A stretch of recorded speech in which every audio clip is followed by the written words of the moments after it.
Have you ever felt completely invisible, as if your pain and suffering went unnoticed by the world and even by God? Imagine carrying a burden for 12 long years, a disease that consumes not only your body, but also your soul, your dignity, and all your resources.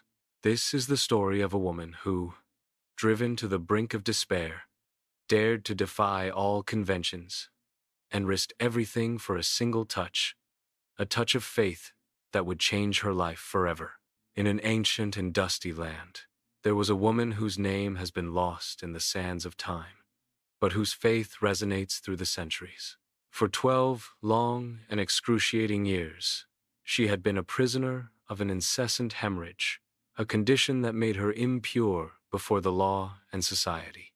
Her suffering was not only physical, it was a constant shadow that obscured each of her days, isolating her from her community, her family, and any semblance of normality.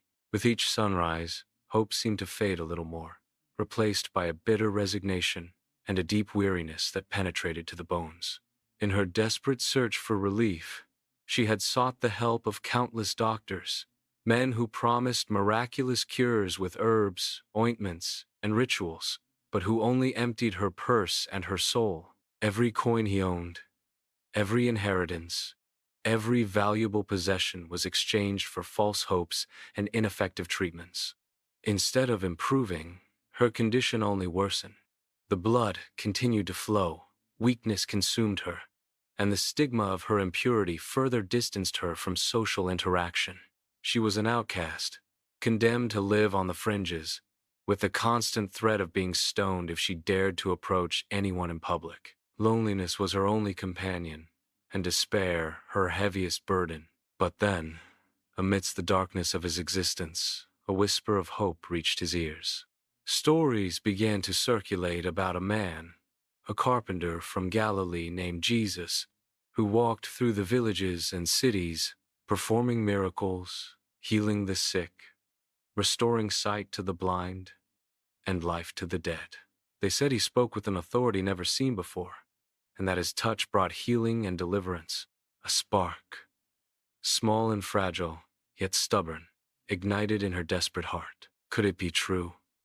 Could there be a chance, even if minimal, for her? The idea began to germinate in her mind, growing from a mere thought into a burning conviction. If I can just touch his clothes, I will be healed. It was a bold idea, almost insane, considering her condition and the laws that governed her. According to the law of the time, anyone who touched her, or anything she touched, would become unclean. She shouldn't be in the middle of the crowd. Her presence there was an affront, a risk. The fear of reprimand, public shame, condemnation was immense.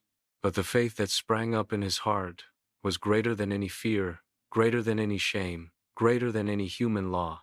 It was a faith born of the deepest need, a faith that had nothing left to lose, but everything to gain. The day arrived when Jesus would pass through his town. The news spread like wildfire, and a huge crowd gathered in the streets, eager to see him, to hear him, to touch him. Jesus was on his way to the house of Jairus, a leader of the synagogue whose daughter was on the verge of death. The crowd surrounded him, pushing and shoving, each seeking their own blessing, their own miracle. For the woman, that crowd was a daunting obstacle, but also her only chance to hide, to blend in unnoticed. With her heart pounding in her chest like a war drum, she began her journey through the mass of humanity. Each step was a monumental effort. The weakness of his body, debilitated by years of illness, made the task almost impossible. Sweat streamed down his forehead, his breath was ragged, but his eyes were fixed on him, the center of his last and desperate hope. She was sneaking through the people, avoiding glances, feeling the pressure of the bodies around her, the smell of dust and the crowd. The fear of being discovered, of being rejected, of having her hope crushed, was a sharp knife in her soul. But the determination was even stronger. She couldn't fail, not after everything she had endured, not after all the faith she had mustered. Finally, after what seemed like an eternity, she got close enough. The trembling hand, laden with the weight of 12 years of pain and the strength of an unwavering faith, reached out. It wasn't a casual touch, a bump in the crowd. It was an intentional touch, an act of will, a silent and desperate prayer. Her fingers brushed the edge of Jesus' cloak, the simple, humble fabric that, for her, represented the bridge between her suffering and salvation. At that instant, something extraordinary happened. Immediately, she felt a power flow through her, a current of divine energy that coursed through every fiber of her being. The bleeding that had plagued her for 12 years, that had stolen her life, stopped. A wave of heat and healing ran through his entire body, dispelling the pain, the weakness, the impurity. She was cured, completely, instantly. A profound peace, which she hadn't felt in over a decade, flooded her soul. But the miracle did not go unnoticed.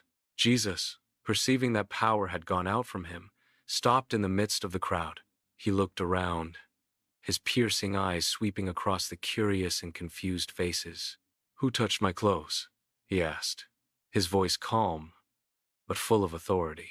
The disciples, perplexed by the question amidst so much commotion, replied, "Master, the crowd is pressing and thronging you, and yet you ask, 'Who touched me?'" They didn't understand. To them, it was just the chaos of a crowd. But Jesus knew it hadn't been an accidental touch. That was a touch of faith, a touch that drew out divine power.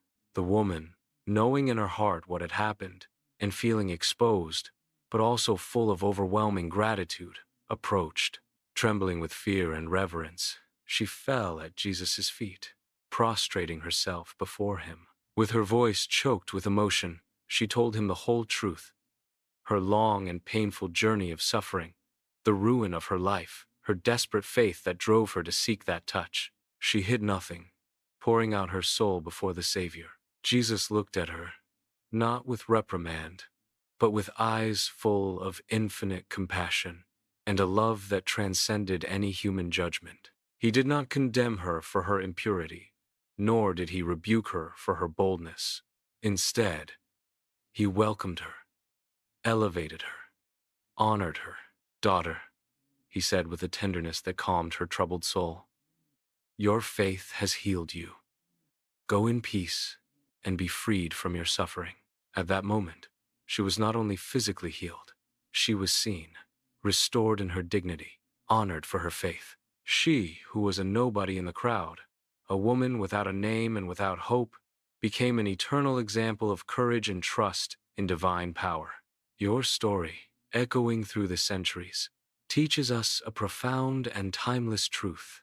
No matter how long our night of suffering may be, no matter how impossible our situation may seem, or how invisible we may feel, a touch of faith, an act of courage to reach Jesus, can change everything. Your faith doesn't need to be grand, colossal, or perfect. It just needs to be sincere and directed towards Him. She didn't wait to be invited, didn't wait for the perfect conditions, didn't wait for the crowd to dissipate or for someone to take her to Jesus. She acted with the faith she had, with the strength she had left, and Jesus answered. He always responds to the heart that seeks Him with sincerity, with the certainty that in Him there is healing and restoration. Perhaps you are feeling like this woman today, trapped in a situation that seems to have no end, feeling impure, unworthy, invisible to the world and to God. Remember her courage. Remember the result of her faith. Extend your hand in prayer, in seeking, in an act of faith. Touch it with your belief, with your hope. He is passing by. He is near, and He feels the touch of sincere faith, even in the largest of crowds, even in the deepest of silences. And His answer is always the same, full of love and power. Your faith has healed you. Go in peace and be free from your suffering. May the story of this anonymous woman inspire you to seek the touch of Jesus, to place your faith in Him, knowing that He is the only one who can transform your pain into peace, your illness into health, and your invisibility into a story of faith that will be told for all eternity.